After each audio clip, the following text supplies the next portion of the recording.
Hello and welcome to On Second Thought with Mike and Luke, a corner table on the online cafe of semi-free speech, where we try to see and hear the movement of God under the many layers of human ingenuity, ignorance, and insouciance.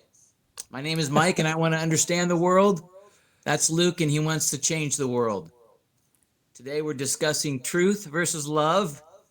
We're going to talk about three controversies and a little bit about controversies and then something about podcasting. How do you like my intro? Okay. Well, I do want to change the world. I think I want to understand it too. I'm a little They don't have to be mutually sensitive here. exclusive. These No, are that's true. That's true. elements of emphasis. Yeah. No, I think you're right. I think you're right. I think it's too long, but that's our long-standing disagreement, of course. Well, How you doing? it is a little too long, but that's okay. I'm doing fine. Okay, here's the opening question. Okay. What do you think of the 3.5 weeks that we didn't post? What do you think about that time? Just having 3.5 weeks off with no Yeah, podcasting? yeah. I felt pent up topics. Really? Like one of the things I post on the internet, as you know, sometimes people will engage with me on things if I hit the right nail or if I say it with a controversial enough flair that I can then walk back in the comments a little bit or condition it. A lot of people love to argue not everyone or not everything, and that's a silly argument in my view. But at any rate, I feel like this podcast gives us both a voice to say, man, who do I sit down and make sense with this of? Because I either don't have time or my friends aren't interested. My wife doesn't want to sit and talk politics, or some of the nuances of religion. But yeah, with you, I get to. Yeah. So why did you have any sense of not missing it? Not missing it? Huh? Well, I noticed having more free time. Is that what you're saying? Yeah. Well, that and yeah, there's a few things like that. I noticed at the very first is like, oh, you're ready to say something. You have a thought about something and you plug it in.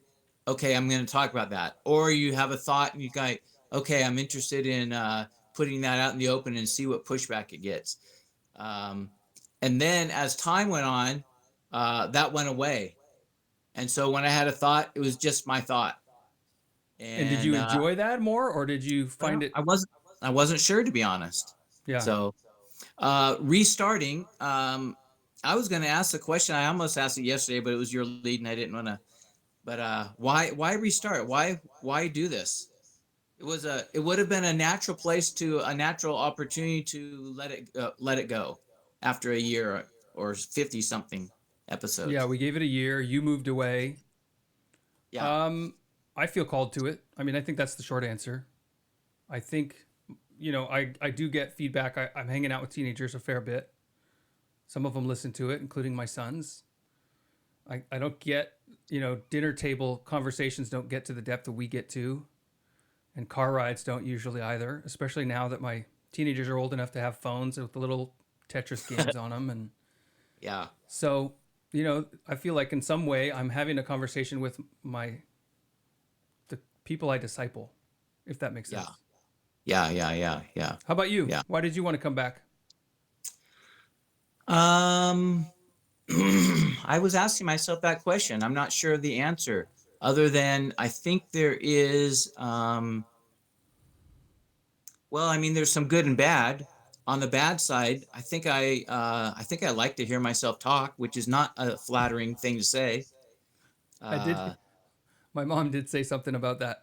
She didn't mean me, but the people she was describing were not that different from me. Yeah. There's something about that, but it's not just hearing yourself. It's also hearing ideas. Okay, so I've learned that for myself, there's a little bit of verbal processing that I have. I like to Yes. talk about things out loud. I like to hear them. When I hear them, and that's more than thinking them, sometimes I like it more, and sometimes I like it less after I say it out loud. It changes it for me. And I like I like thinking out loud, and it helps me it's it would be a little unfortunate if a person thinks out loud by themselves there's something else going on, but Well, I mean, so it's not totally unhealthy. I think that's something like what prayer functions as too. Is instead you're not just talking to yourself, you're talking to God. But yes, that's right. yeah, I find this to be similar because we're not just both echoing agreement to each other. Yeah, I learn a lot because you're yeah, presenting things I hadn't thought of, and I hope to do the yeah, same for you. And it's similar in many ways to when I do get in a good disagreement on, say, Facebook or somewhere. Facebook tends to be the one. I'm putting things into word causes me to learn things that I didn't even know I thought that way, except I had a feeling that now that I have to explain it, it's like I learned it in a new way. yeah, Teaching is famous for that, right? That you don't really know something until you can teach it, and then you're yeah, going to learn things you never knew yeah, yeah. existed. Yeah. Yeah. One of the things we'll talk about later when we talk about some controversies is some of what is behind controversy, and I think some of the value of controversy. But well, speaking about that, before we move into some controversies, if you're enjoying the conversation, you can click subscribe. You can get notifications sent to you. You can let you know if we skip 3 weeks again, and then you can hear from us. But if you like what you're hearing, click like, leave a comment, leave a review, share it with a friend. Okay, let's talk about a couple controversies. You had mentioned a couple that we didn't get to last time, and I had some off thoughts, and I wanted to bring back up one we talked about last time as well. But let's start with your. You never got to it. You had something you wanted to say about the trans shooter stuff.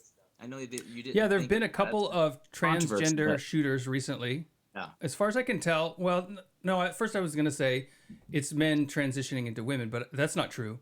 The Nashville one was a girl transitioning into a man, so to speak. And they both make sense. You know, girls aren't usually shooters, but you put an angry person on testosterone and the anger flares up. You put a yeah, depressed person on yeah, testosterone and the anger is going to flare up. Because we all have anger as a sort of defense mechanism, and some people have trained themselves to suppress anger in their bid to avoid harm. Perhaps it's hard to explain yeah, at the moment. But what dawned on me, here's what dawned on me: there's a certain type of this is a harsh way to say it, but I think it's accurate. There's a certain type of loser that kills kids. It's a very specific. It's like it's not just I'm depressed because life's not going my way, or I'm grieving the life I thought I deserve or that I could have had. It's now taking that depression and saying I'm going to inflict pain back on the world yeah, as a way of retribution against God himself. And so these guys who do this are in so many ways helpless and wrathful and consumed with evil. Okay. And I thought I had a picture of this, and then these trans people started shooting it up. I thought, whoa, this is a totally different way of thinking. This is a totally, what is this, right? It seemed foreign to what I thought I had a grasp on until it dawned on me that that's not true. It's the same guys, it's the same people. It's just that they now have, before they got to the shooting part, all the things they were trying to remedy their own pain and anger and vengeful frame of mind, especially aimed at God and creation.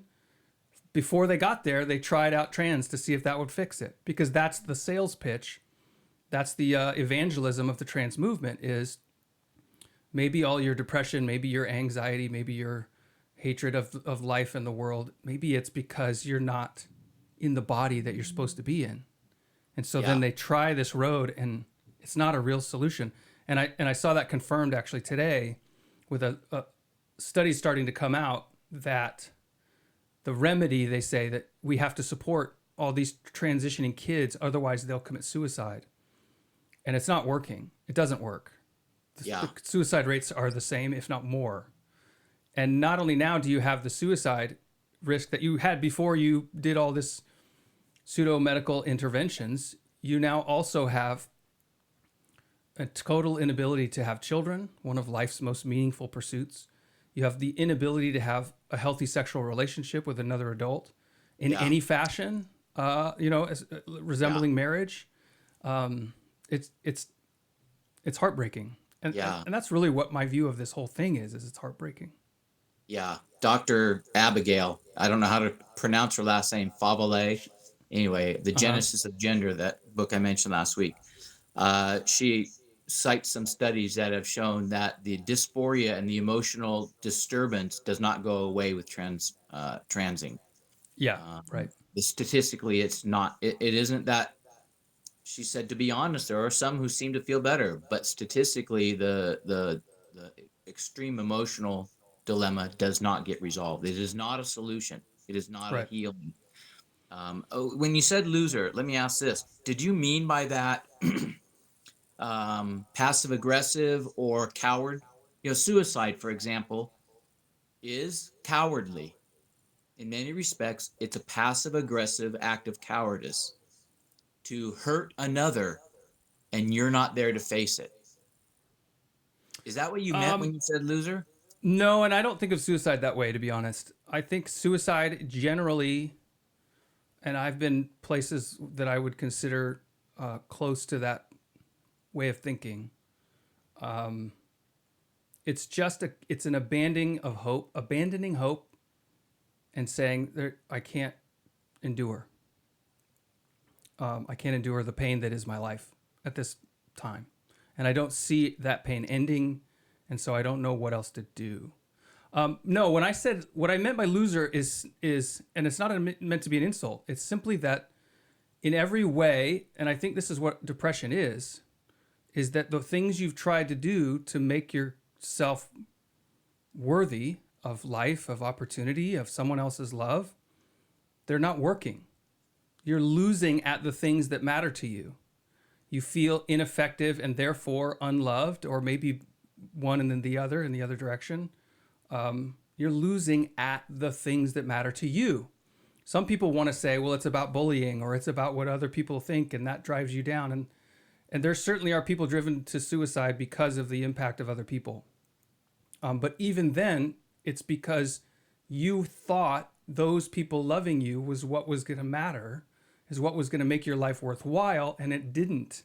You were losing in that endeavor, and that's what drives you to despair, to give up So you hope. mean by they were not successful in their efforts, That's right. Yeah. The things that say, whatever okay, point I'll that be a success by this yeah. definition, and I'm not able to do it. Okay. So I'm marking this there in the next couple ones we'll talk about are everyone would say they're controversies, but I think this one is as well the way you started out the comments because there is a profile that's being created by the media about what trans shooters are, what's happening there, and what I think your point is that that's not what's happening. That's not an accurate assessment. Yeah, I mean, how would you describe the profile? Because in many ways, I feel the media just doesn't talk about it. But maybe Uh, conservative media, it has its own. I think you were right about the threat of suicide. That it's really these schools' fault, the Christian parents' fault, the whatever, that are not accepting these kids, therefore driving them to extreme behavior. Right, right. Well, in fact, it's their inner. I mean, I call it spiritual illness. Some people Yeah, say some forms of anxiety and depression. You know, taking yeah, testosterone as an example, because the largest rise in transgenderism is among girls, a large percentage of whom have autism. But when girls take testosterone, there's a physiological decline in anxiety because that's what testosterone does. That's why women tend to worry more than men. That's also why older men whose testosterone has declined often fall into anxiety, elderly men especially. But yeah, I think spiritual unhealth or disease is at the root of our whole country's decline, and I think that's what causes people to be vulnerable to spiritual disease are the same things in the physical. In the physical realm, if you're unhealthy, if you're not eating well, if you're not doing things that matter, if you're not working hard in your physical body, you're going to decline. And spiritually, I think it's the same thing. We're ingesting, content endlessly into our souls through our eyes that degrades our souls. We're committing sins that degrade our health.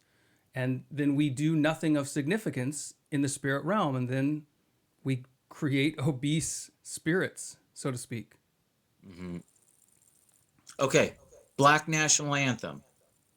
What's your thought All on right, that? there's a whole slew Super of Bowl. things that the NFL gets picked at for by conservatives. And one of them was at the Super Bowl, they played what they call the Black National Anthem. I don't know its history. It doesn't interest me that much. It does sort of. I do find it strange that when conservatives are offended that something is uniquely African American or Black culture in a way that's sold to everybody. I think it's dumb. Um, I think that the Black Lives Matter as a statement, the reactive saying, well, all lives matter is the same. It goes in the same boat.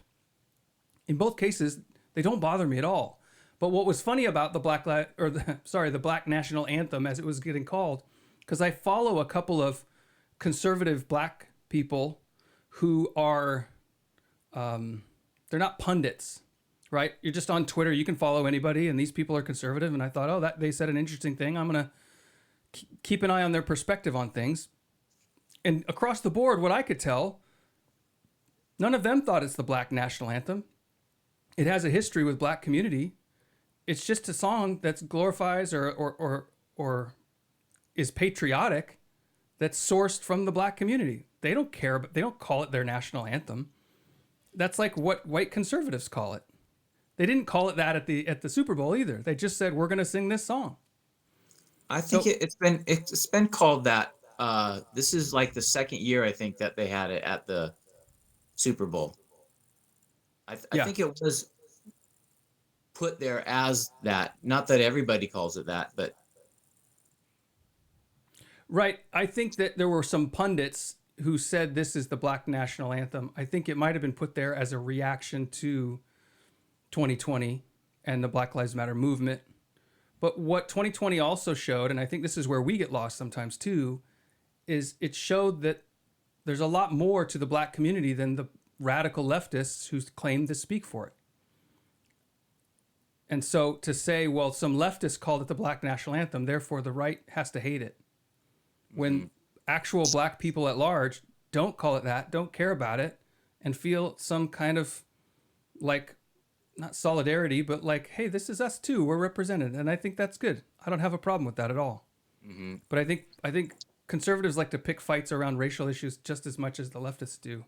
And I think it not only is destructive, but I think it's foolish because there's a lot of people that would respect what conservatives have to say and even agree with us who feel alienated by stuff like this. So I did not like the Black National Anthem, and here's why. I don't care about the song. It didn't bother me at all. But what I don't like is the preachy. It's like watching, the reason I said I like Dune, I appreciated that they didn't take the environmentalism and try to ram it down my throat. And I don't like it when they try. The same thing with, you were right, when we talked, I think we talked online about The Bear, the show in Philadelphia. They do not take racial things and try to jam it down your throat. And yet there's a large contingency of Black folks in the show because Philadelphia has a large representation of Black. It just fits, but it's not trying to be politically shoving down your throat. And that's what I feel with the Black National Anthem that the NFL has done. And I don't like it for that. It has nothing to do with the song. I don't like being politically pushed. I don't care if it's white or Black. Yeah, so part of what I guess I'm saying is I think that sense of preaching, I agree, but I don't know that that people are even aware that it's a preaching move. I think we're aware because we listen to the punditry, if that makes sense. Mm-hmm. So somebody who's just going about their daily lives and says, hey, this is a historically Black song, and now it gets put on the Super Bowl, that's cool. And then suddenly they hear a bunch of white conservatives being like, this is terrible, we need to get rid of it. Yeah. We're just alienating them for no reason. So did you follow the Colin Kaepernick when he first started kneeling? Did you have... I have the same opinion. Huh?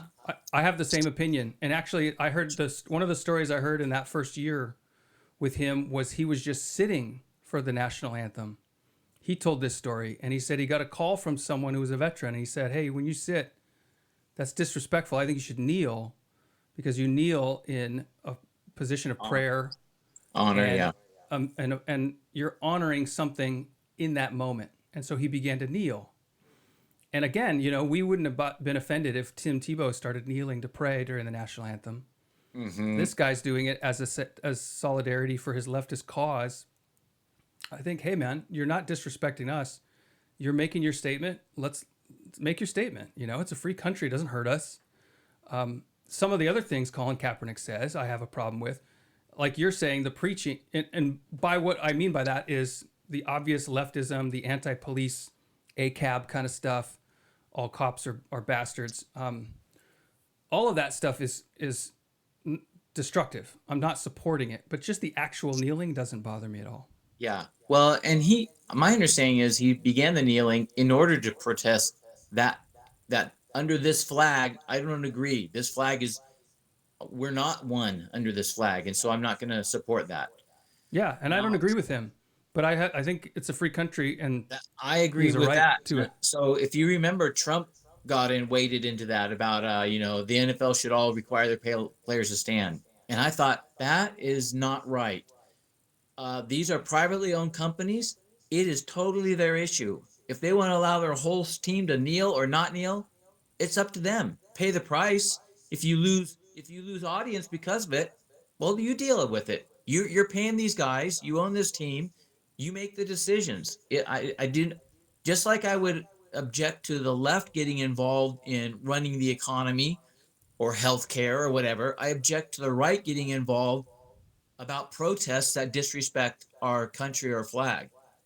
And I don't see it as disrespect. I do see that the narrative of black people are not represented in the history of America is nonsense. Obviously, they've had a harder time of it, and in history. But I would argue, and if we get into it later, the civil rights movement has as much to blame for the sorry state of much of what is now the black community. I didn't even see your civil rights. What? Okay. I didn't even see your civil rights. I want to add one more thing to that. Yeah. Which is, I think early Colin Kaepernick has as much courage as some of the people later in this whole thing, when everybody was kneeling, who were standing up and saying, I'm not going to kneel for this just because everybody wants me to. I don't believe in it.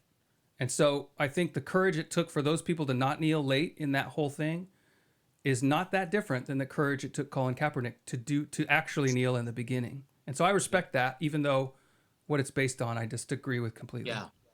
Okay, one more controversy, and then we'll step back from the individuals and talk about controversy here. I re-put the Alistair Begg controversy here. Yes. Only because you didn't really articulate anything last time. I think you mentioned afterwards you were a little surprised at my take. Well, what is your take? You didn't say anything last time.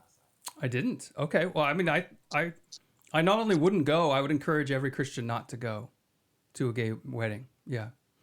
I think that you represent God in that moment, and it's not terribly different from endorsing it. You're going to a religious ceremony.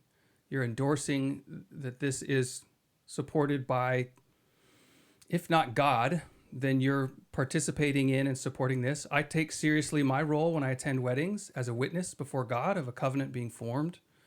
And if I can't endorse that covenant, and this is a question I added, is, what's the limiting principle if it isn't the moral stand of what marriage is defined as by God? What relationship, sexual dynamic would you not attend? In 10 years, there's going to be 10-year-olds marrying 40-year-olds if we continue down the line that we're on. And so are we going to love them by going to their marriage? I'm putting quotes up. Mm-hmm. I'm not. Yeah. So that's where I draw the line. Yeah. So, which doesn't mean I wouldn't send them a card. I wouldn't visit their house. I would do all those things, right? I would have them to my home. If they're claiming to be Christians, that's another thing. I don't think that Christians shouldn't be socializing or expressing the love of God to lost people, including those whose sin happens to be sexual in nature. Yeah. But I think when we put out, Christians have sort of accepted same-sex relationships as a special kind of hey, my gay neighbor is really nice, and so I don't want to make him feel bad.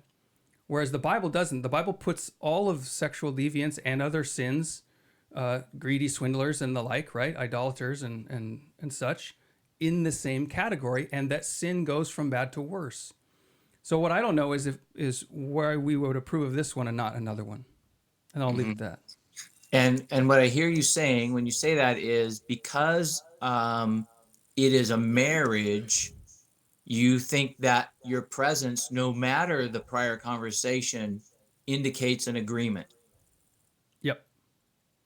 Yeah, that's And right. I think that you can have a prior conversation that makes it clear it's not agreement, and therefore I can express.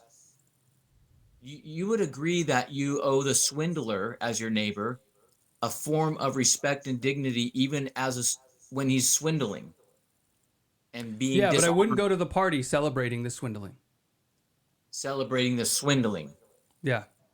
Right? Like Right. if he's going to have a big party on his yacht that I just stole a bunch of millions of dollars from people with Yeah. this scam I pulled on the internet, I'm not going Yeah. to that party. Yeah. Why? Yeah. Okay. Okay. Well, let me get to this. The Warfield, Benjamin Warfield, the old Princeton guy from the late 1800s, early 1900s. He Okay. said, in Is this theological back when circles, Princeton was actually Christian? yes, this is Yeah. before the downgrade controversy and Machen took off and they started Westminster. Uh, and anyway, he said controversy in the church, theological controversy is what he's meaning. The reason it persists, whether it is Calvinism and Arminianism or the views of the Trinity or different things, you could do a lot of different examples. But he says the reason they persist over hundreds of years is because the two sides they feel like they have an itch that's not being scratched by the other side. Yeah, this is a good quote. I've heard it before. Yeah, and that has always stuck with me, and I've altered it just a little bit. In I like the quote and I like the itch analogy, but I've altered it in my thinking to an expression of values, and this takes it out of the theological realm to controversies or disagreements. The expression of values that we have as individuals, and they are simply what they are. So, my friend can be a pacifist, and he values God's love to such a degree that he can't entertain the thoughts of violence that we're supposed to do it. Just war theory, he rejects it. Another person can say, I also agree with God's love, but they have something that reverberates inside of them about justice and that God is just and that he is going to do some things that look like they're violence in our unjust world, but for him, they will be a justice. And therefore, I can't let go of that as a principle that I'm supposed to reflect. Therefore, I'm open to some measures of war or violence or being in them or just war theory. And what's happening is these two peoples, what's really clashing on the top is clashing the controversy, but below what's happening, I think, is there's a being drawn towards one set of values for a variety of reasons, and another person being drawn to another set of values. And those values are often legitimate values, so that you are persuaded by it and not open to the balance of other values. So you don't even hear it or see it. So, for example, Black Lives National Anthem. Well, this let's do the All Lives Matter, Black Lives Matter, because you and I have talked about this before. You Yeah. say you don't mind Black Lives Matter. I didn't like it. I liked the comeback All Lives Matters, All Lives Matter. But you're right. It does miss the point. Um, it's still I think it's a good corrective to. So the Black Lives Matter phrase is expressing a set of values. The All Lives Matter response to it is saying, well, I can see that, but you've missed a value. You've missed something driving your little ditty there. And I think this is just as important that everybody's treated equal. And the Black Lives Matter says, well, that may be, but you're not hearing me. There's been um, poor behavior towards this race. And we need to say this race is important. This group is important. And when you know what I'm saying? How do you I hear do. that? So that's a lot. I followed each of those things, but the through line between them is a little bit challenging for me. Going to the All Lives Matter statement, when I first started thinking about it, I thought, okay, if my friend came to me and said, "Hey, can you encourage me a little bit? Like, do I matter to you?" I would never say everyone matters to me, bro, because that's not the answer, right? That's, if anything, that would push them away. And I think it's similar to the Black National Anthem in this way, is that the same thing could happen where a manipulative, needy, try to get the upper hand person could come and say, "Tell me I matter to you or else." And then saying everyone matters to me would become appropriate. But right. So if your friend comes to you saying, I'm all important, I'm super important, I'm worthy of everybody's friendship, and they just pouting it off, and then you might come back and say, dude, everybody has dignity. Well, the reality is that person wouldn't be my friend, right? I don't have friends like that. And so the question becomes, when you hear the statement Black Lives Matter, do you immediately think this is someone that I keeping at a distance, making demands of me about my affection? Or is this someone that's already close who's making a request of me to confirm something that they're not so sure about?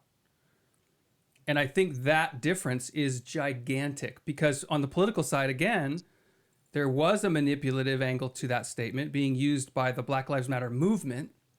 Yes. But the run-of-the-mill, kind-hearted black people who are minority in most of America, who say, look, I know that I'm the minority, but do I even matter? Do I belong here? Yeah. To tell those people, yes, you belong here. Yes, your life matters. No, I don't want police to, brutalize you. I think that's a totally legitimate question that should be answered in the affirmative.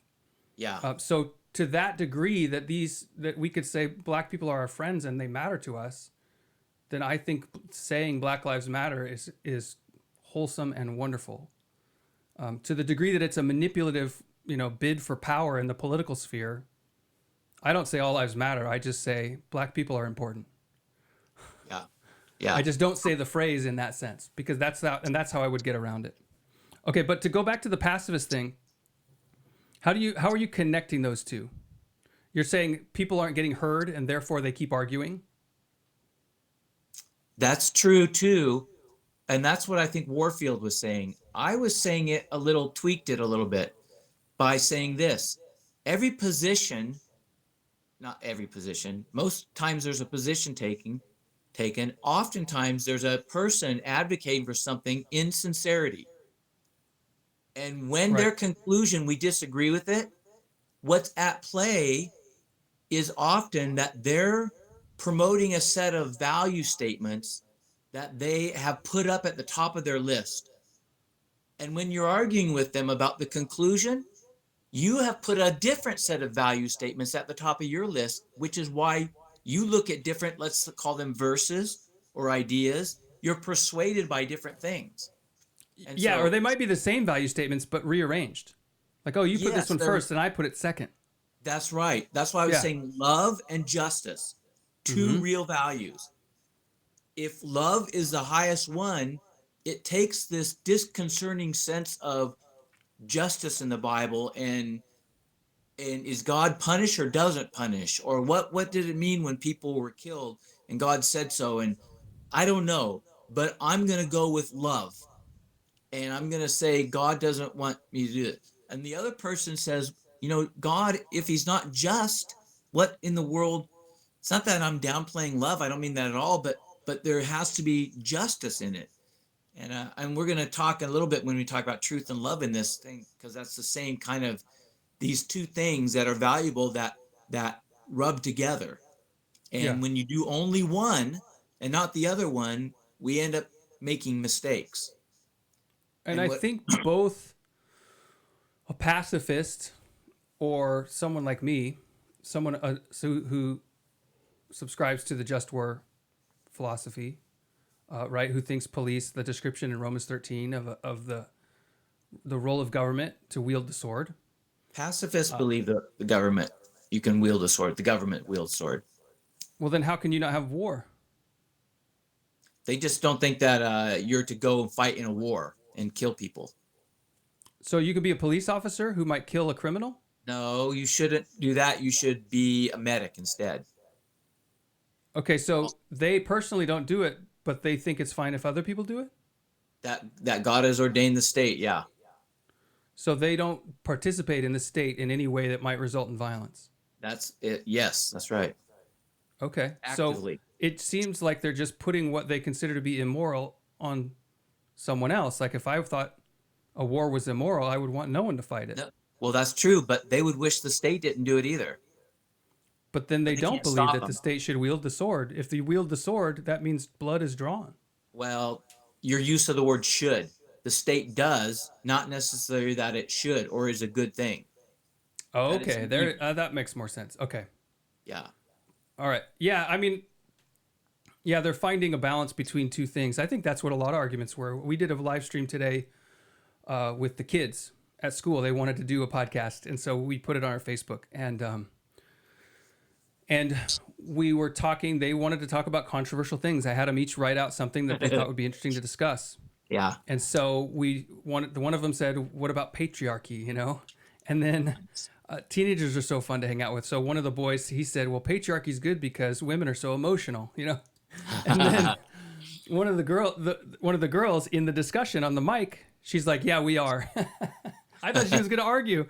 But what I was trying to get at is, and I started explaining to them because I thought if she's not going to defend women, do I have to do it? Because part of the role of a teacher, I think, is to show both sides, to say, not to say I'm going to play the devil's advocate and try to undermine the truth, but I want to make sure you've considered both.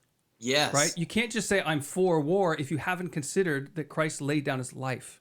Yeah. Yeah. And so I would oppose a perspective that seems one-sided by saying if you can show me why the other side matters, right? Matters, and yet you still have this decision that you've made or this side you've landed on, I think then you can have that's a good where I argument was for what you're doing.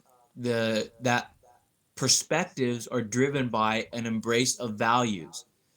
So my friend who is a pacifist, I don't agree. I don't go to the same conclusion that he does. But because I see what's driving it, and I agree that love is one of the highest issues in all of Scripture, I see why he goes where he goes. I think this or that might modify it, but he doesn't see that. I see something different sets of things, but that allows me to give space to another's perspective and believe he's being sincere and genuine, not just like, you're stupid, you don't see what's evident, you don't see this verse, or you don't see whatever. No. I think the Warfield quote works among friends, but I think more in terms of, and I think this is where the Alistair Begg thing goes too, is what do you do in the public sphere when someone is promoting a view that you think is at best out of balance or at worst undermines the truth? Yeah. You might say, well, I'm trying to persuade him, but that's not really what Jesus was doing. It's not what the apostles were doing when they were battling in the public square. They were trying to persuade and tear down strongholds in the minds of the audience. And so I'm not really trying to convince this person who opposes me of like my sincere consideration of their views, but I do want to show that I'm presenting a balanced perspective, but not for them. Does that make sense? Yeah. So in that way, whether they feel hurt or not, it's not going to solve the argument. It's going to keep happening because people are getting persuaded. But see, I say it. So in the Alistair Begg one, for example, I think I was surprised personally until I read the comments. I was surprised at how much pushback he got, because as soon as he said it and I saw that it was noted, that's the exact same advice I have given and I would give again. So I totally, completely resonated with his internal argument of how to jostle truth and love, right? Yep. Somebody else. I think what's happening is a lot of pastors have gotten fed up with what feels like a compromise, like let's meet in the middle. And they're saying, look, with this Okay. stuff, we're just not meeting in the middle anymore. Well, I I would think that's say why there that was so much pushback. that's probably true too. In bad ways, we've had a course in society, but in good ways as well. Trump has pushed a little more honesty out into everybody's opinion, and and Trump, as well as social media itself, Right. right, is Because the a controversy rewards you with more. and I don't have to pay the penalty of the relationship because I don't see the person. If you have it face to Which is face, tricky because that's where Facebook uh, actually does. Like you are arguing with, for the most part, people you know. On Twitter, it's strangers all around usually. right, Yeah. right. So when you hold a different perspective on the wedding issue, I say to myself, and I listen to you and I hear your argument and I try to understand it and I try to think how you would say it. Because if I can get it right, how you'd say it, then I think, okay, I think I hear what he's saying. Yeah. And for you, because it feels like it's not giving enough weight to truth, that it compromises on one side too much. Yeah. And so what you're doing is you're looking at truth and holding it up and saying, I don't think that response from Alistair Begg or Mike or whomever is giving enough credence to this value. Yeah. And then Alistair Begg and Mike saying, no, I mean, I think I am, but I'm not putting it in the one spot. I'm putting it in the two spot. As long as they Yeah. know what I think, then I think I'm supposed to love them. And you're saying, no, no, no. In this, it should be in the one spot and love should follow it. Well, and I think is the part of the difference we're encountering too is you're thinking very directly the dynamic between the Christian who's asking your advice and the person engaged in the marriage, in the ceremony. And I'm also thinking more broadly. I'm thinking in terms of audience. What about the people who know you that are in that group and now see your presence here as an endorsement of this? So I'm widening it, which is Yeah. more of Yeah. like a public square type of consideration. Yeah. And that, and so, but you're right. It's still, I put more weight on that than the other. And you, yeah. And Yeah. to that degree, I think if we can both hold up to the scrutiny that you described when you were telling about that book and the author coming to a professor, a mentor or another professor at her university whose response to her was, better a millstone be tied around your neck than you cause one of these little ones to stumble. If we can both look through that, our take on that scenario with that in mind, then I don't need to argue with you anymore. Does that make sense? Yeah, it does. That's an interesting, I had thought about that. I had thought about it through the lens of sincerity in the other person's argument. You're using a different filter, and that is if you feel like the other person is not millstoning, not causing one of these No, little. I mean, I still think your take on it does risk millstoning. What I'm saying is, as my friend, I'm going to entrust you and God to sort that out. And if you face that reality and say, no, in fact, my fear of God causes me to do the other, the opposite of what you're saying, Right. then that's between you and God. It's no longer about me. Yeah. Or if I think this is what you mean. If I were to say, well, I actually think the millstone issue applies to part of the reason why I'm saying what I'm saying.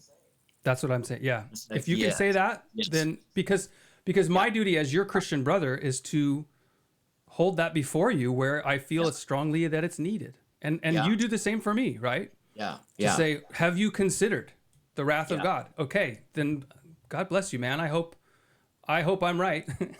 Selfishly, Right. but God is gracious in both accounts, because it's his Holy Spirit and he's the one who judges his servants. I'm not here to judge God's servant. Yeah.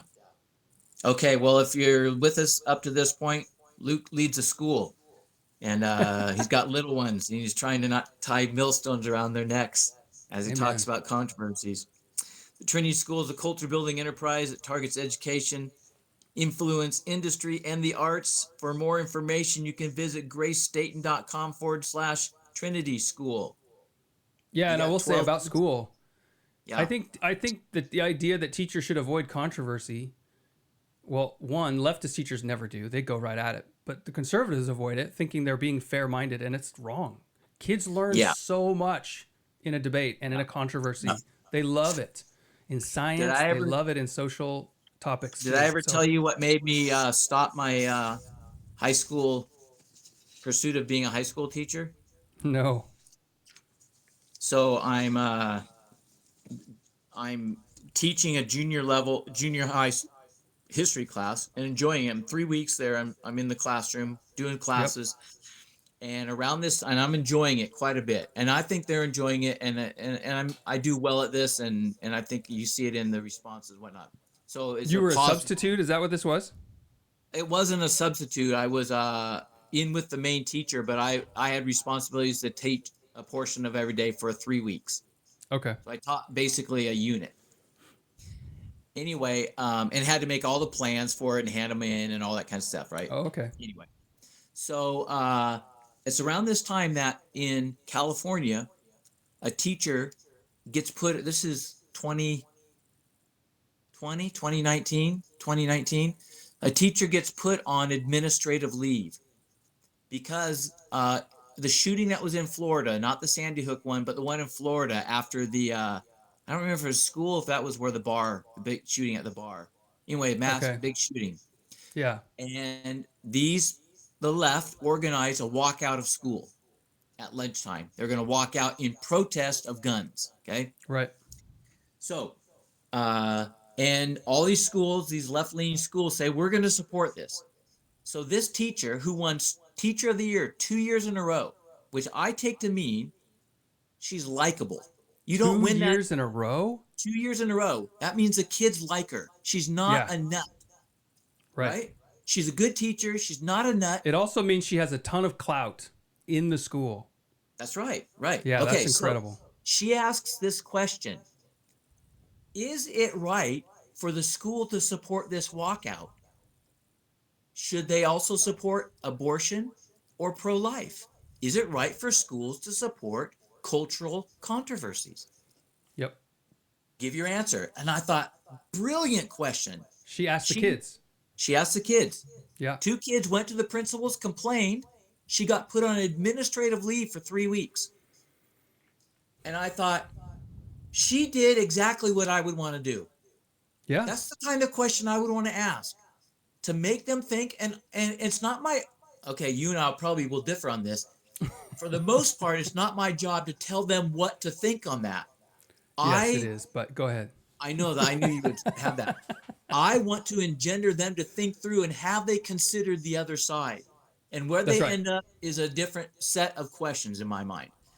And I thought it was a great question, and put on and that's when I realized I'm going to get put on administrative leave my first year, man. I'm not Yeah, they don't first year teachers don't get put on administrative leave, they get let go. Yeah, that's right. That's right. Right. There was a teacher Okay. who was refusing to use somebody's pronouns in California.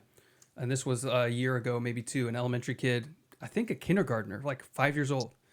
And she just wouldn't do it. And she said, this is my religious conviction. God made a male and female, and you don't get to mess with that. And this is abuse. And, she was kind and she was considerate, but she refused. And so they put her on administrative leave.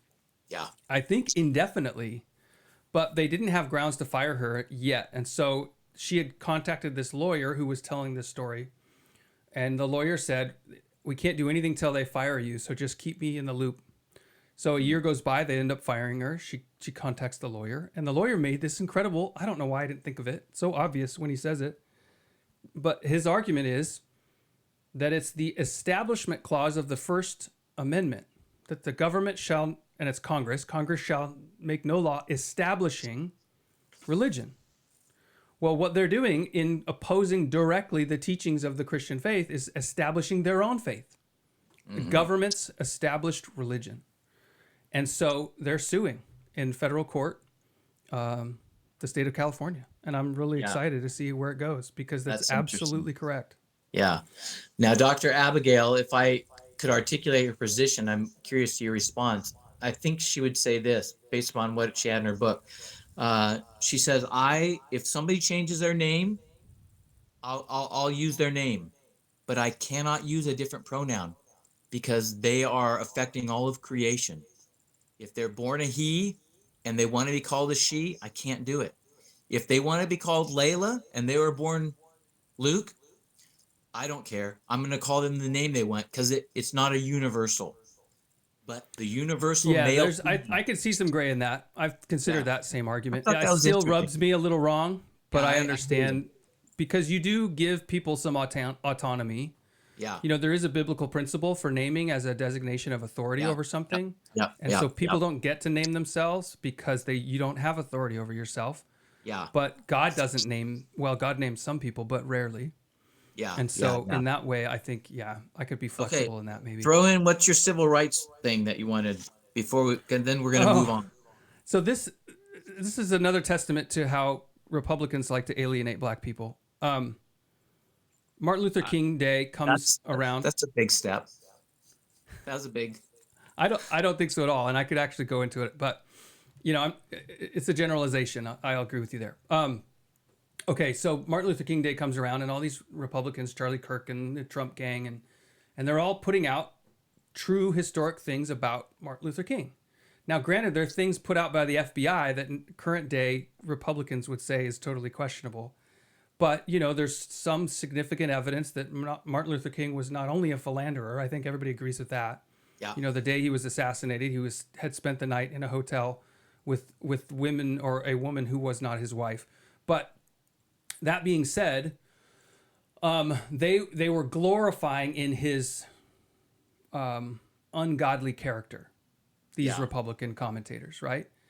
And I made the comment in reply to it just on Twitter that no one listens to what I say on Twitter, right? Because you just have a few people following you, and these guys have millions. I said, you know, there's a lot better people in the civil rights movement that we could be glorifying. Why do we have to make the fight about Martin Luther King? Just because he was really, is famous after the fact. So I started going through, and I've done some time studying the civil rights movement. You know, I have a minor in U.S. history, and I find the whole relationship between the slave trade to now and how America has handled it and not handled it. I find it interesting. So I was looking for people that I could say, let's consider this guy, let's consider that guy, who were significant voices in the civil rights movement. And one after another, and granted, I didn't spend a ton of time on this, they're all communists. All of them. Communist lawyer, socialist this and that. And so was Martin Luther King. And it struck me, that's why it fails. Because they succeeded politically. That's why their endeavors, and what communists claim is they're going to help the oppressed, the downtrodden. If you compare how the black community was doing in the 1960s and the 50s to now, it's remarkably worse. Yes. For a bunch of reasons. Now is worse. It's worse now than it was then. Social cohesion, mobility, crime, economic mobility, all of it, right? Those things. Family structure. I grant you that the American government has had a huge hand in, including the CIA contributing to the crack epidemic in the 80s. There are not clean hands going around on this topic. I grant you that. I understand it. But I think that you committed your future. I say we committed the future of the black community to the hands of communists. And they destroyed it like they destroy everything.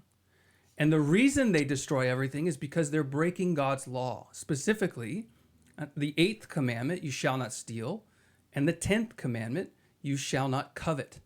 And communism is all about stealing and coveting. It's like nonstop, and lying to go with it because it's fueled by lies. So that's my kind of heartbreaking realization about the civil rights movement, and I do respect. I respect that they were personifying the nonviolence that Jesus taught, right? And that Gandhi and that, who's on Walden Pond? Who's that guy? Thoreau. Thoreau was talking about civil disobedience. And I think civil disobedience is biblical and just. Anyway, that's my thoughts on it. I'm curious if you follow the civil rights movement or have looked into it or anything. Not to that degree, no. I have, of course, the letter from a Birmingham jail is an impressive piece of writing. Yeah. And And I wonder how much. And I've watched the what's it called, the Seize the Day, those were the days, these are the days. Anyway, there's a large documentary that's really impressive to watch. Yeah, I But watched the Ken Burns documentary, I think a couple times on the civil rights movement. yeah, this one wasn't that one. This was one made for high schools.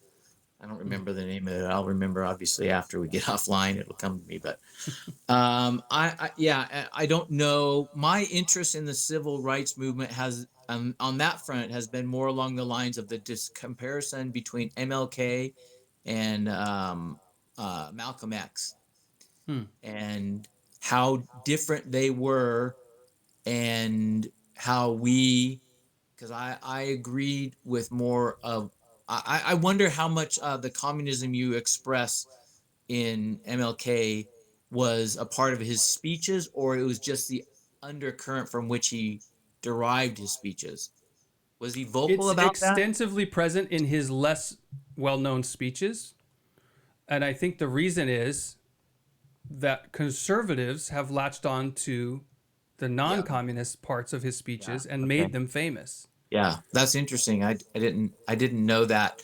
I knew about the position he held. I didn't know if it was out there as a part of what he was saying. It was, Did you but watch it wasn't Oppenheimer? like on the Washington Mall, right? It was in Right. churches throughout the Right. South when he's going and stirring up the black community toward his cause and Did you encouraging watch them to keep going. Oppenheimer, the movie? No. Okay, you should watch it. It's pretty interesting. Well, I should take that back. I don't Uh, want to see Cillian Murphy sitting naked around.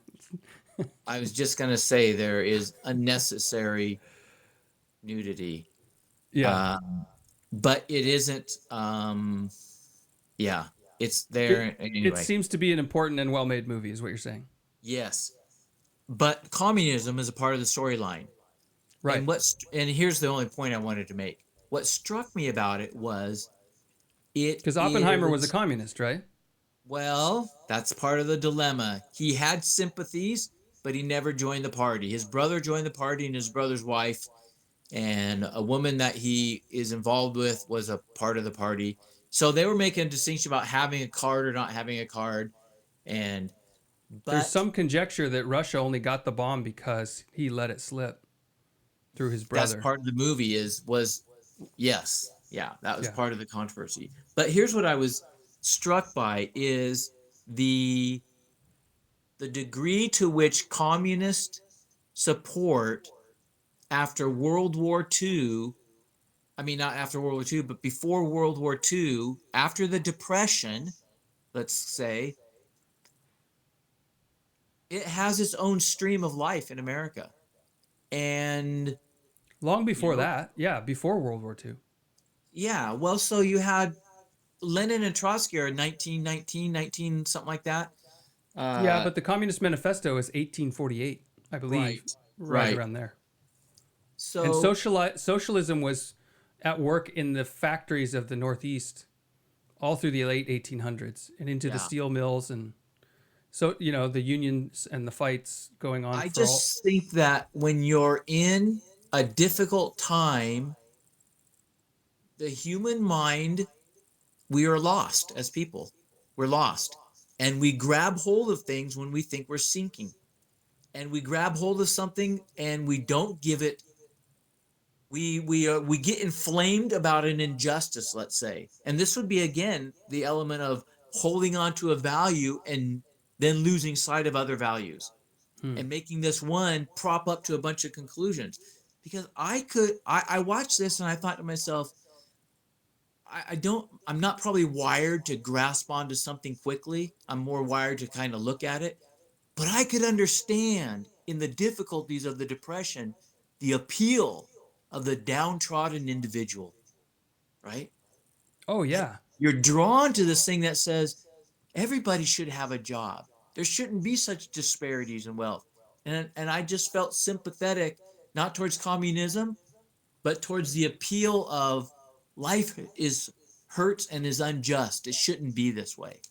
I just Well, thought and that I was think interesting. communism plays off the, like you're saying, the correct desire for justice. The Bible rightly describes that people are on the outside religious and pious, but then when they go make their business deals, they're cheating the poor and the lowly and the immigrant. That is happening. That was definitely happening in the industrial centers of America in the late 1800s and beyond, when these factories were kicking up. And these immigrants from Eastern Europe were taking these jobs worth pennies compared to what others were willing to work for. And so poverty was all over, and slums and unscrupulous labor practices. That's all over the place. Yeah, absolutely. And that's why I think the voice of the church should be a voice as loud or louder than the communists, because social injustice should be decried by the prophets. And when they're not, then the prophets of communism that's take true. root. And that's what's happening in America too. That's what's, I think it's happening all over. Okay. We're going to move in our last segment here.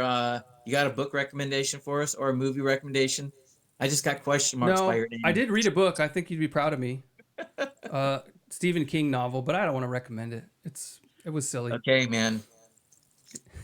All right. Let's make sure to get these two things in here. And we might hold off the others till next time. But I want to talk about the Is He Gets Us campaign, and then I want to talk about my thing on truth and love. And if we have time, we'll do the other couple things there. But if not, we'll save them. Okay. What do you got on the is another Super Bowl thing? Yeah. See, this is what happens when we take 3 weeks off. Were you rooting for either one? Which one? The Chiefs won, right? Yeah. And the 49ers? Everybody in the room was for the 49ers, so I chose the Chiefs. I didn't care. Gotcha. I think most people didn't like them because Taylor Swift, but I didn't let her dissuade me from rooting for a winner. She's moving from sweetheart to pariah. Well, she got into politics, and it's a dirty business. What it is too. I think that's exactly what it is. Yeah. And there's also she didn't really. She made a comment about Biden. I think people just love to hate people. But anyway, okay. The Bud Light comment. He gets us, and we haven't talked about this at all. Is that right? Bud Light comment. So what somebody said was that Bud Light Jesus was the He Gets Us ads. It was Bud Light Jesus. Now, are you using Bud Light as the controversy or light beer? A little of both. Well, kind of a little bit gay, you know. That's the Bud Light. So it could moniker. Be Coors Light or Michelob. So the He Gets Us thing is portraying Jesus as like down in the slums, washing the feet of the hookers and the trannies, and the bikers and the lesbians, and Jesus definitely did go and reach to those people, right? The woman at the well is a great example. But it portrayed, in fact, I saw an interview with one of the guys who runs the He Gets Us campaign, and he was calling it pre-evangelism. It's like you're just trying to set people up. And the interviewer, Sean McDowell, the son of Josh McDowell, had some good questions, like, what were you guys even trying to do here? You're portraying this really soft on sin version of Christianity, that Jesus washed feet, and therefore Christians. I thought it was ironic, too, that it was all these white suburban Christians doing the foot washing, portraying that they're the most Christ-like are white people, right? Yeah. So they're trying to sort of humiliate or humble these white people, but in doing so, without understanding the teachings of foot washing, they're instead elevating them as the holiest of the people. Yeah. At any rate. And I think there was woke poking going on. Oh, 100%. And actually, I looked into some of the artists behind it, the photographer who was creating these scenarios. He was totally of a woke perspective. Not even liberal Christian, but beyond. Yeah. And it sort of portrayed this sense because, my wife was like, it doesn't seem that wrong. Like, you're just saying, be humble, Jesus loved people. And I was like, in that way, that's true. But it also, if you're following the conversation around this, it's portraying Jesus as saying no repentance required was the sense that I objected to it. Yeah. What was interesting is this interview with Sean McDowell. He was asking what's the point, and the best the guy could give was, we wanted to get people to just go read the Bible, and we actually had a Bible reading plan at the HeGetsUs.com. Yeah. Oh, that's cool. So we follow through. Where's the Bible reading plan on the website? And it's like 5 clicks deep into things you're not really sure what that means, but I'll click on it and try to find it. It's not really the point. Yeah. Yeah. And that's the thing. It's a soft gospel, if you can even call it the gospel. And in that way, I wouldn't say I was offended, because it's so par for the course these days. But the fact that they persuaded, a billionaire Christian to fund this to the level they did, that what that money could have done. I don't know if you saw the ad that followed it up, that was like, if this was a real Christian ad, and it was showing all these people who'd repented, this witch, this former porn star, this this person involved in this sin and in that sin, who've all repented and made their lives new. And they made it in the same style as the He Gets Us ad, and it took a half an hour. It was made by a pastor at his desk on a Monday afternoon, the day after the Super Bowl. I think my first reaction to it was, that's interesting. It bothered me, but I didn't know why.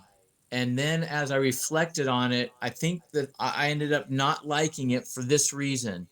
Now, this is I shouldn't say very, I'm wondering if you think there's any similarity to the Black Lives Matter and then the rejoinder All Lives Matter.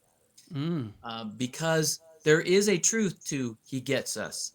That is biblical, 100% biblical. He came to be like His brethren. That's what it says in Hebrews.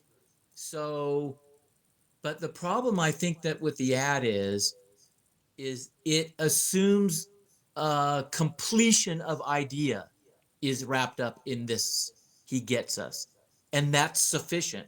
No, Yes. He gets us, woman at the well, and then He asks, go get your husband. I don't have one. I know you've Yeah, had that's it. 7. Right. And so that the He Gets Us was never meant to be the only statement. It was meant to be in order that He might rescue us from the things killing us. That's right. He suffered in every way that we suffered, Yeah. and yet was without sin, and calls you to be perfect as His Father in heaven Yeah. is perfect. Now, why'd you call it Bud Light? The Bud Light of evangelism. I Oh, did. because Bud Light is the beer. Beer on its face is mostly drunk by men, and has this history of manliness that they've debauched and destroyed. I see. With Okay. the Curious, tranny. your Bud Light take. You saw the Dana White stuff. You saw the Tucker Carlson with Kid Rock. Number of places. Do you agree with that? That we should. I stand by They. what I said before, if you remember, which was I do that remember because this is what I think too. it's like It is conquered not. area. They have not said we're sorry. That was a mistake. They have tried to pivot, right? They are pivoting, but without confession, repentance, apology, without any kind of mea culpa. And it's Yeah, like, and to me, I don't need that from them. I don't care. either, and I still refuse to give it to them because now if they did come back, it would probably be such a backlash for them, right? It'd be like they shoot both parties, both. But if they did, I would totally respect it, and I would go out and buy my chelada that I like from Bud Light. You're what? Chelada. That's a Enchilada. I don't know what this is. tomato and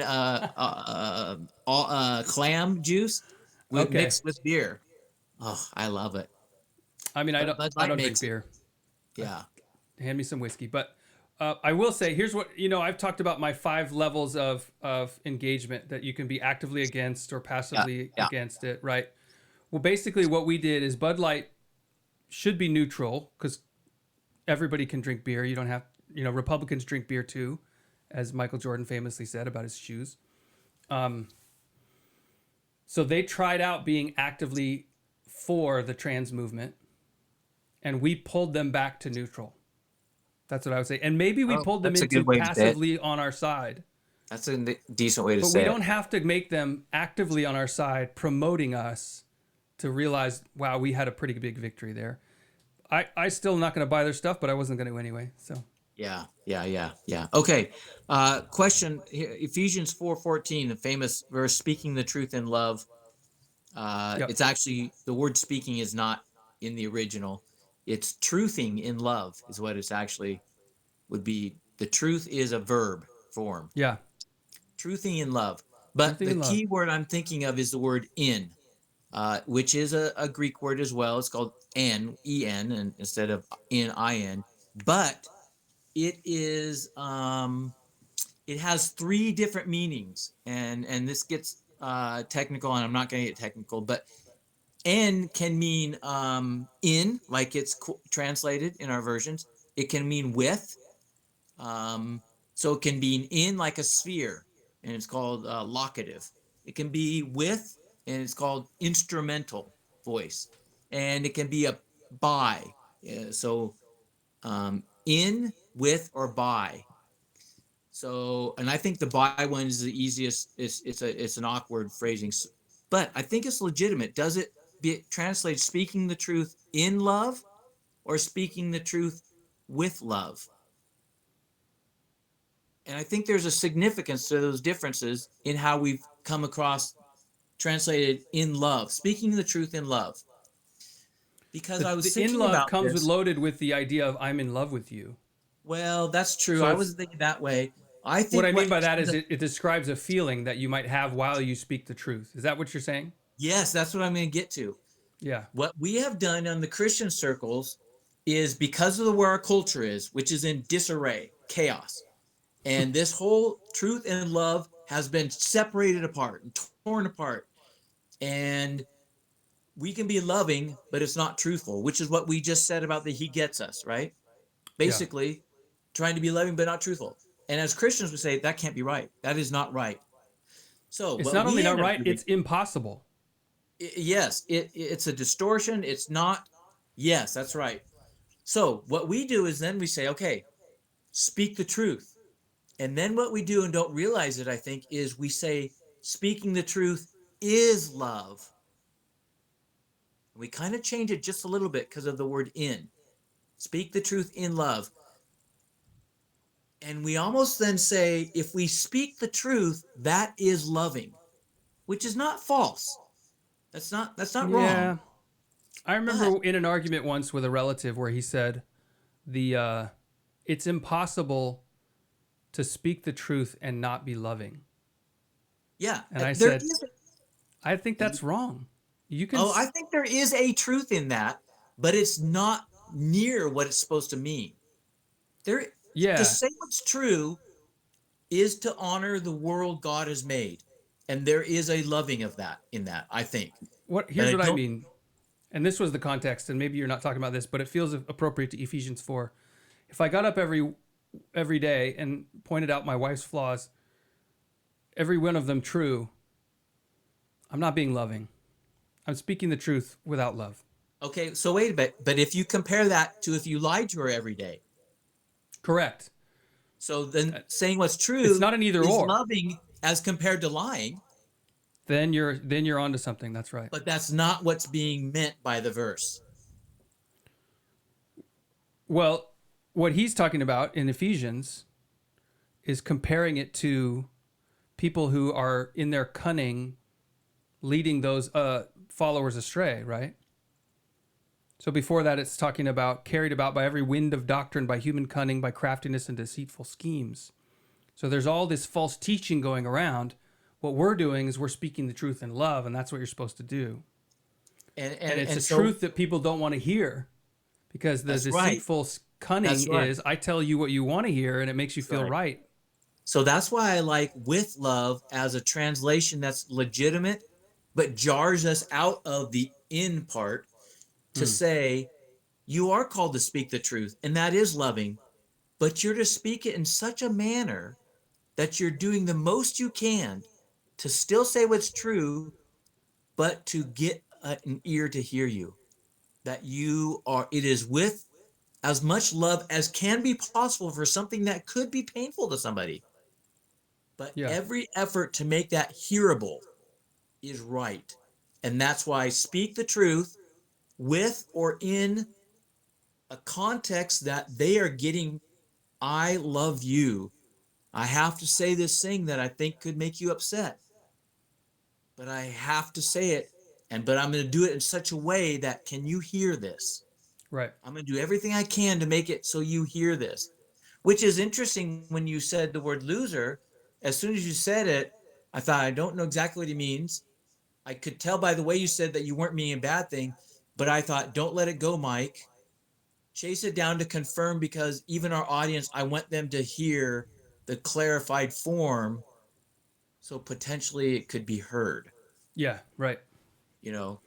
Yeah, what it makes me think about is well, one, if you couldn't, if all, speaking the truth is always loving, then there would be no reason to say that. I'm going to say that again.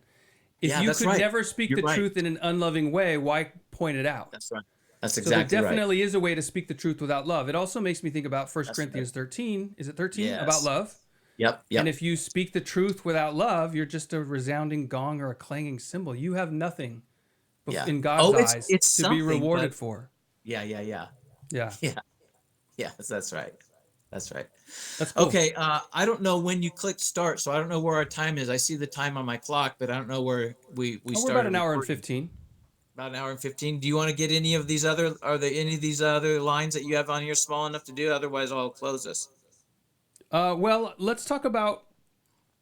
I want to do. Maybe we could do Wary's Law next time for Okay. those of you Oh, who are next time following for on, that. because that's a bigger one. And Okay. I'm curious about your perspective on it Yeah. because you've been in I would say evangelical leadership more than I have for sure. Yeah. What are your thoughts on that Timothy thing? And this was a listener comment. Well, I'll do both really quickly. The first Okay. one was a comment on YouTube that I loved, and I immediately put a little heart next to it. It said, "Fascism is going further than your hairline. Damn." I must I assume don't he get. meant my hairline because you're wearing a hat. But one of the things I love now, it used to really bother me, is all the little names, that we might get called for just having this perspective that we have, that we're trying to be as biblical as we can and apply it around, including fascism. It means So nothing you to think me. you are being accused, or we are being accused of being fascist? Oh yeah, yeah, for sure. Do you So know in what way, or no, he what? didn't say anything besides that sentence. I just Yes. know, of my friends, former friends, acquaintances who are now deep into the like pro Antifa perspective of Yeah. Portland. Yeah. Christianity is fascism to them. Yeah. It's Yeah. just they're equal to each other, and they would say that Hitler was being a Christian.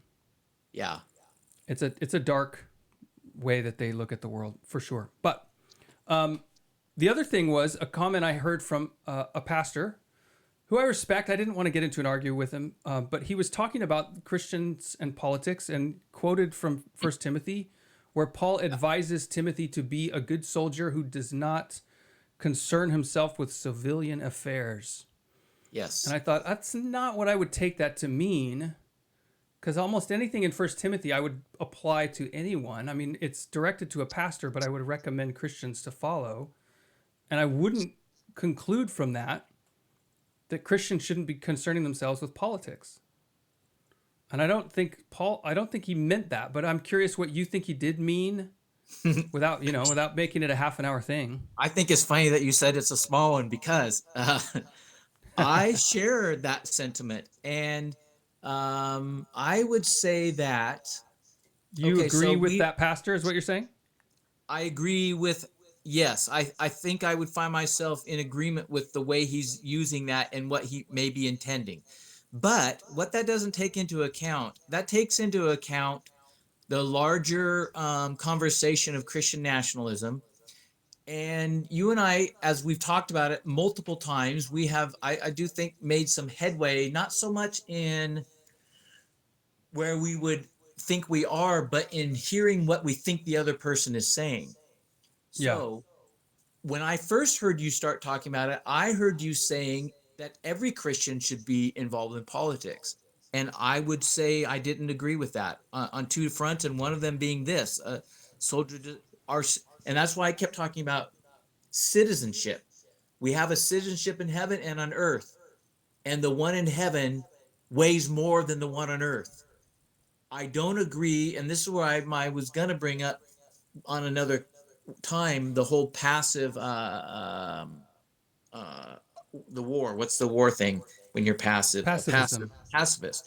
I was going to Yeah. ask the question: could there be such a thing as a political pacifist? And I think yes, there could be. Well, I would say And I most don't. evangelicals are politically pacifist. Well, you're using that in the lighter form, and I'd be fine with that. But I'm using it in the strictest form, that they say no, I'm not to be engaged, and I'm Yeah, not that. Jehovah's Witnesses are definitely that way. Yeah, that's right. And I know other people who are that way too. and I can't find myself there, and I don't think even often they are, because they'll vote, right? And so that's an inconsistency in my view. But you have expressed yourself differently, as we've talked. One, the idea of localism. Hmm. Number two, you um, or I heard you express in ways that I didn't hear before, that no, I'm not saying everybody, it's everybody's calling. People had different callings, and you give liberty to them to have callings. Yeah. So, with those caveats, I would hold to what he is saying, that a good soldier, I think that's the pastor that Timothy is being addressed to, the letter, that they're not to be in politics, as that their calling is this other sphere of the gospel. Not, I did agree with your earlier statement about prophets. In conditions, the church is to be a prophetic voice, but I don't think that's politics. I think they're a prophetic voice against the right and the left, and they shouldn't care one way or the other. They should do both. It doesn't matter to them. Not try to be balanced, like one is against the left, next week against the right, and we're going to go back and forth, so we're looked at as fair. No, just be prophetic against all ill health. Yeah. But I don't call that political. I call that being evangelical, or being gospel, kingdom of Godish.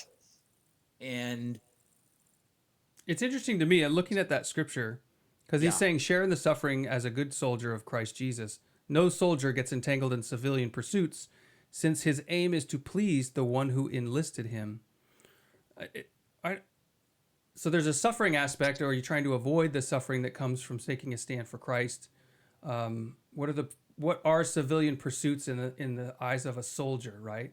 That the soldier might live on base, that he's not going out and getting another job, that sorts of things. even a wife, because that's the context where he also says, I would prefer people not married. You're distracted. You have to please your wife. That's a concern. But that's not Man, in Second Timothy, isn't that in First no, but Corinthians? yeah, but I think it's along the same lines of being involved with civilian affairs. He's saying the person who is pursuing this, do So all you that think you he was can. forbidding Timothy to getting married? No, I don't think he's forbidding Timothy, but it's the same line of argument. He was telling Timothy, be careful what you get engaged with, because you're going to Sure. cross a line to where you're doing things that you can defend them as having a certain kind of health. Well, like he says about physical exercise is good for the body, but it's spiritual exercise I want you to really be engaged in. The physical So stuff has a limited value. so in this way, would you be applying? You're applying this beyond even saying what's the definition of being in ministry, right? Because Timothy is a letter by someone in ministry to someone in ministry, Yeah, giving them constraints on how they should live their life. I think it has that emphasis, but then Yeah. I think it's applicable to. So this is where I'm gonna start articulating something that you're not gonna agree with. I think Christians, Don't you dare. that's why I've said they're dual, they're bipolar. We have two citizenships, and is if we pretend our heavenly one is everything, it sounds really spiritual. It's just not real. We still live in countries, we live in bodies, we live in governments. Our government gives us freedoms, and I think we should use them for good. But that's not the same as saying my citizenship on earth is the one I'm supposed to work through that lens and labor with those weapons and tools. And this gets back to the weapons conversation again. But you're taking a unique turn on that civilian affairs to include, or maybe to isolate that to only speak about politics, whereas I would Not talk. not You're only, not. I Okay, would because say it seems like involve, you think of politics separate from work, or I guess you gave the example of marriage, which is definitely not either of well, those I things. would say work could be involved. The only difference is if you don't work, you don't eat. So you have to work in order to eat. But I think there's a lot of people, especially in our nation as Christians, they work. I would say this, they will have to give an account to God for the degree of wealth they pursued in their work that was unneeded, and they could have given their lives service to Jesus. No, I don't doubt that at all. What I'm saying though with work is the sense of career work, right? Because I think Paul would argue that he's doing work as well, but not for money, right? But Okay. all Christians can't do that because You're then, talking about calling and the Reformation, the priesthood of the believer, that every calling well, is. what I'm trying to think of is let's use that metaphor that he's using, and maybe we don't need to go into all this with the time that we're at, but to say, okay, if I'm not going to get involved in civilian affairs because I'm a soldier, what are the civilian affairs that soldiers might be tempted by? Uh-huh. And I think you could say a whole broad range of interests, right? From I don't go off base and just get a random job, right? Right.